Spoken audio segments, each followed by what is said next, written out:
Let's go to the NFC one. Even more insanity as you look at the Rams taking on the Seahawks. 83% of the bets are on the Seahawks, favored by 2.5 at home. Do you think that's just because we watched them demoralize the Niners last week from literally the opening kick all the way through? Yep, normally how it goes. We just did this in the national championship where IU started around 80% and they got down to 70-some before the game. And that was strictly because people watched them blow out Bama and Oregon in those games. Even though Miami was a really good football team, they had to play closer games. But the public perception was like, hey, IU's a monster, IU's a wagon, let's go on them. Miami ends up covering that one. In this situation, Seattle has blown out their last game and also looks really good against the Niners in their end of the season, week 18. But the week before that, I believe it was the week before that, they needed that weird forward, backward, lateral, no whistle, whatever, 2-point conversion to beat the Rams. It's been a really, 2.5 isn't a huge spread, but no, I think this is a lot of recency bias. The Seattle Seahawks put out a video of McDonald talking to the team in their first team meeting before OTAs. I want to take you somewhere, January.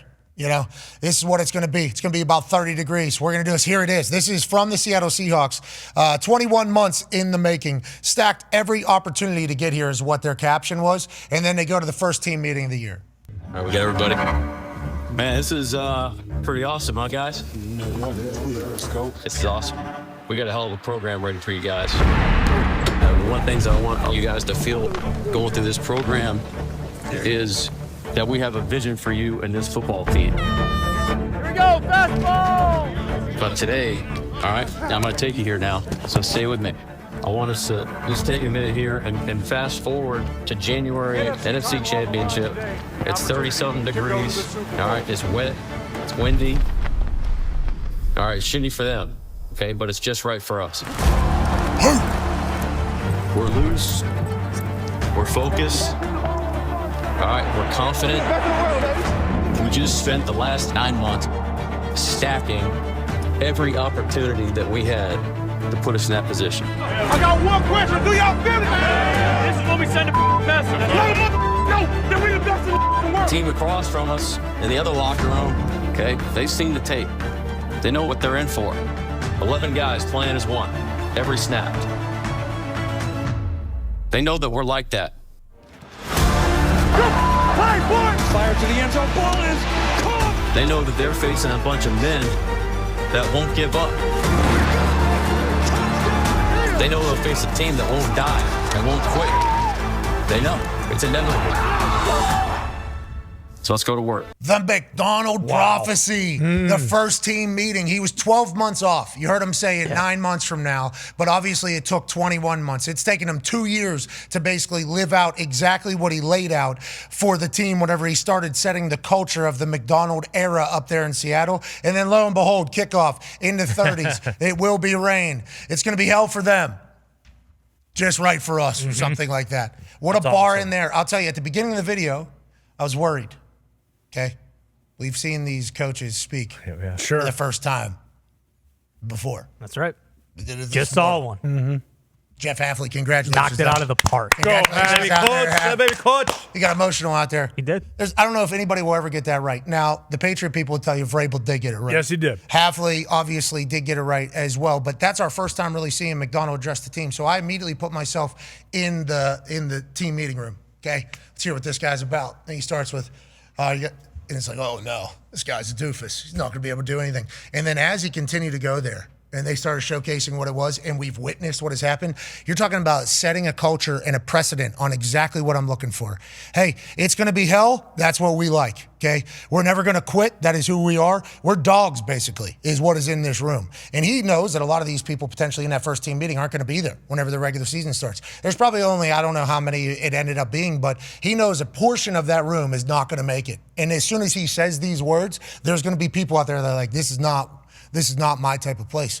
But what he found was the people that said, this is my type of place. And it feels like now that he has it already set in, anybody that goes to Seattle, especially with these types of videos being made public with the success that is happening, it's like, you know the standard, okay? He's been able to set a standard and set a culture immediately. And that first team meeting set it up. So whenever you talk about like home run preparation and planning for your first team meeting, when you become a head coach, what's the first thing you're going to say to the team?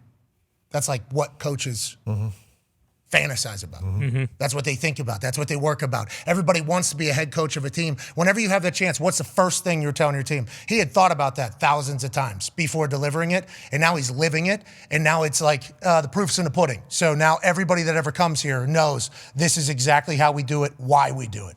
What a hire by Schneider up there.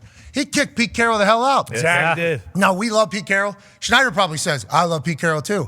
We just needed something new. And Pete Carroll came out on radio like a week after he got kicked out. Well, we thought it was just separating.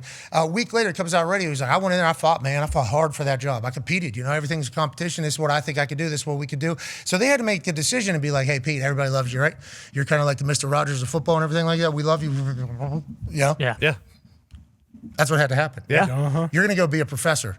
Okay, see you later. That's going to happen. And also, we need to redo this entire place. Now, not the entirety. We had a misunderstanding, I guess. I have been corrected by people from within. I think that was exaggerated, too. Yes. I don't think we just made that up and ran with it. Like, that is what was being presented, is this guy came in and he's painting over the walls. Yeah, so we were told the walls are being painted over. I guess that was exaggerated. So we were a part of talking about, like, hey, that's, like, stupid. I think that's stupid to kind of bury your history just because you weren't a part of it. I think that's a bad idea. But I think that what they were trying to do, and it's obviously worked, they're hosting the NFC Championship game against another NFC West team. So you would say their road to getting there probably harder than maybe everybody else in the NFC too. So when you talk about dominance, going on the road and crushing people, it's like obviously their culture's there. I think they did say we got to hit a little bit of a reset here after what just happened. What a hire. McDonald. And that's why all these places that have head coaching openings, I mean, when McDonald got hired out of Baltimore, I think some people thought it was a good hire, but it was a defensive coordinator. He's going to Seattle. They just kicked Pete Carroll out of there.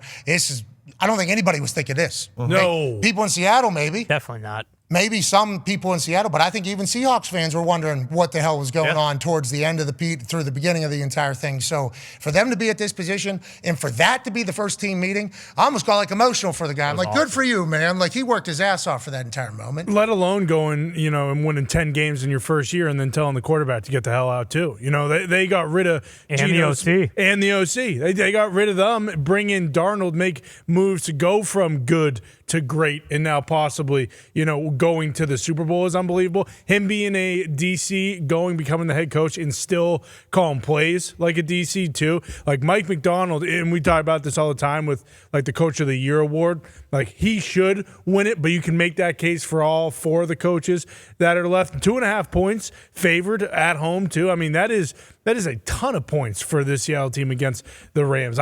This is the game I feel like for me, even as a Patriots fan, that most people I think will look forward to. Well, and primetime game, obviously, because they're over there in the.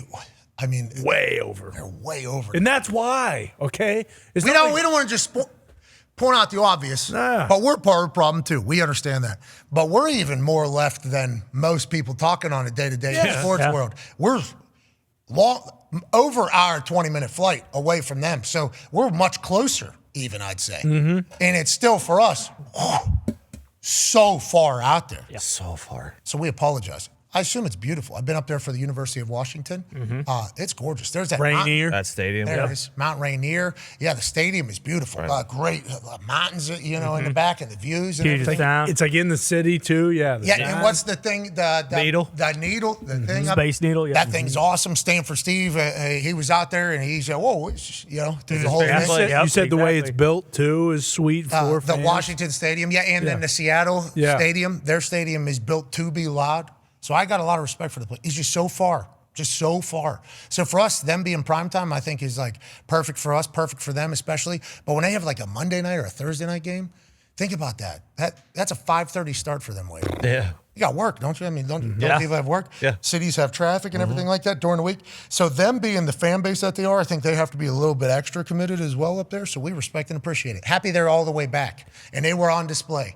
Quake. There was a earthquake. 5 of them. Yeah, five Richter different scale. 5 Shaheeds. different seismic activities during the game. Yeah, Shaheeds was the biggest, but we haven't heard that since the Legion of Boom was there. And that, I think, is the biggest thing. We were talking about last year, or maybe it wasn't last year, maybe it was 2 years ago, with multiple times in a season opposing teams coming in and being able to hear their chants on the broadcast. Like, they had no home field advantage anymore, where 5 to 6 years previous, they were talking about that being the best home field advantage in the NFL, like by far. Our best fans, maybe. Yeah, exactly. Like the NFL's best fans, and maybe even compete with some college places, like for whenever it comes to sound and environment and home field advantage. So I was really pumped, both that they're back, but also that they were on display during divisional round. Yes, they were. They were on display. We had a lot of great home field advantages on display. I think the NFL represented. Because like college football, the atmosphere is going to always outweigh NFL football. Okay, that's just kind of how it's always been in the football conversations. Now, NFL is the number 1 sport on earth. College football is the number 2 sport on earth. That is just what ratings say. That is what everything says. And the space between college football and NFL football, pretty big. So college football can continue to kind of go. But once people that have only watched NFL turn on college football, especially big-time college football, their big takeaway is like, holy hell, this place is alive. Like the environment is a massive piece of the whole thing. It's like, absolutely. Seattle has had that with the Seahawks up there with their fans, and it's a special combination. When you got NFL football, NFL level talent, NFL production, NFL everything, and NFL eyes, 40 million, 30 million, 50 million, whatever the number is, and the crowd is showing up in a big way, it's good for ball. So we're very grateful that the Seattle Seahawks are hosting the NFC Championship in primetime. Their fans are going to crush it. That's going to be electrifying in there. Yeah, and you talk about the environments, and I'm not an anti-dome guy. I get the domes. I get why places do domes. It's great for business. And 80 feet of snow in Russia. Well, I saw a video that said a lot of that was fake. That's not real. Yeah, a lot of that Never AI. know. Some is real. It was more like 7 feet of snow, I guess. But anyway, but all 4 of those games, New England, Denver, Seattle, and Chicago, like those being outside in the elements, I think does add a bit to the environment when you're watching it. Well, then also Denver. I mean, we got great home field advantages yeah. taking place here this weekend. I think it's good for ball as a whole.